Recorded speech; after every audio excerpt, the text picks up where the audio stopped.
Alright, how you doing? This is Richard Yates with the Yates Redworm Farm, and today is inspection day for my worm bin.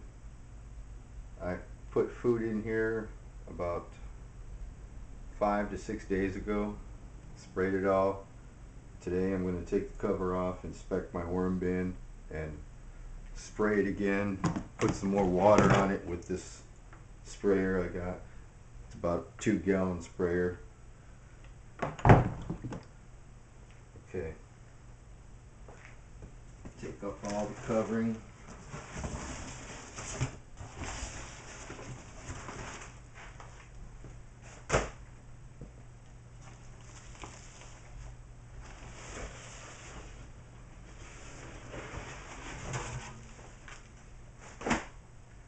So far so good.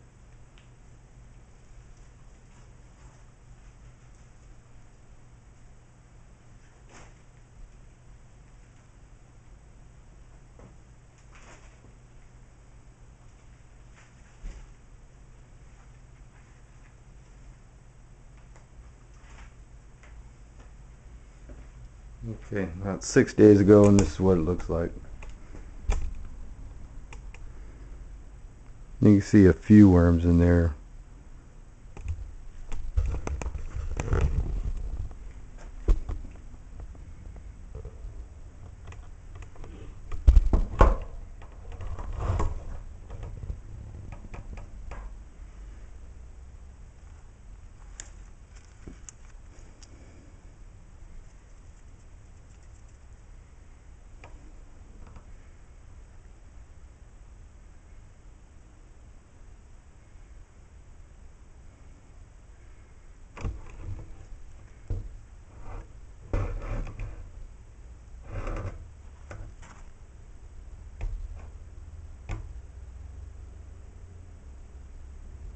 You can see that they've been eating on this.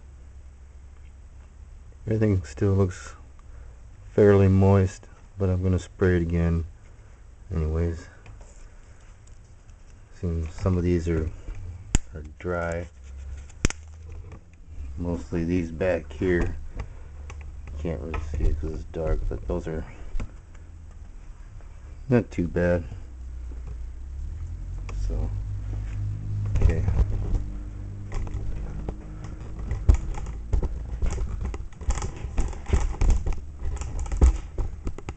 Okay, I'm going to spray it now.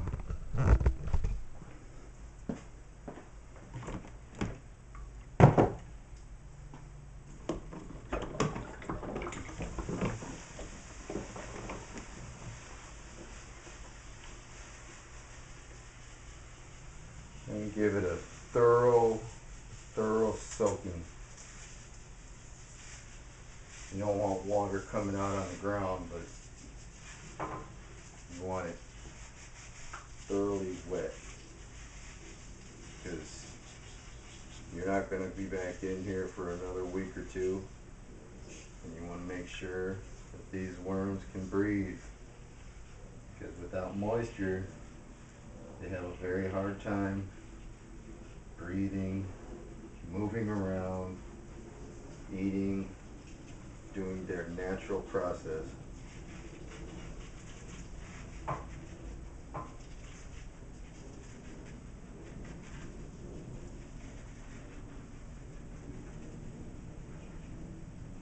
You're not going to put this whole 2 gallons on here, but you're going to put a lot of it on here.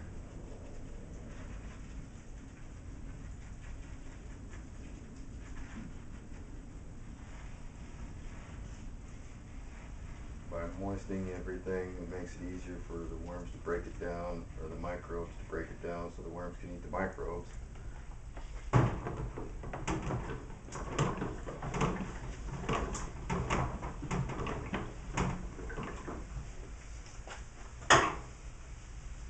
want to emphasize this again. The worms do not eat the food. The worms eat the microbes that break down the food.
think it's rained on them about enough.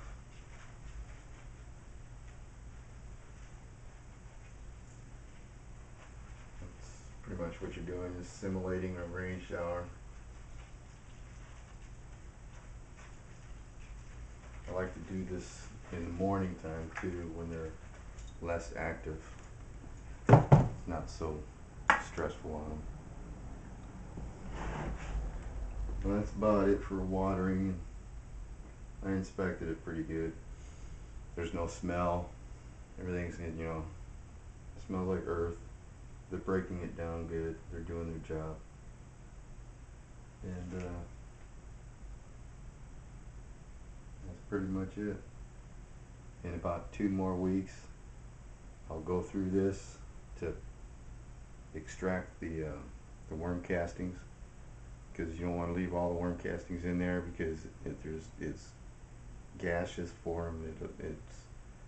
If they stay in their own poo too long, it's harmful for them. So you want to clean that out about every 3 months. And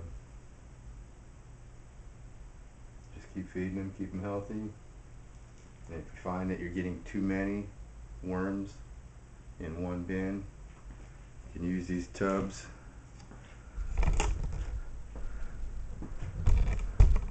You can use these tubs here as other worm bins. Just poke holes in them. And as far as separating the castings from the worms, I made this worm casting separation unit. You can see my video on YouTube. I've got a couple videos on there, and also worm tea or compost tea making. You can see that on there also. So that's about it. This is Rich Yates for Red Worm Farm, signing off.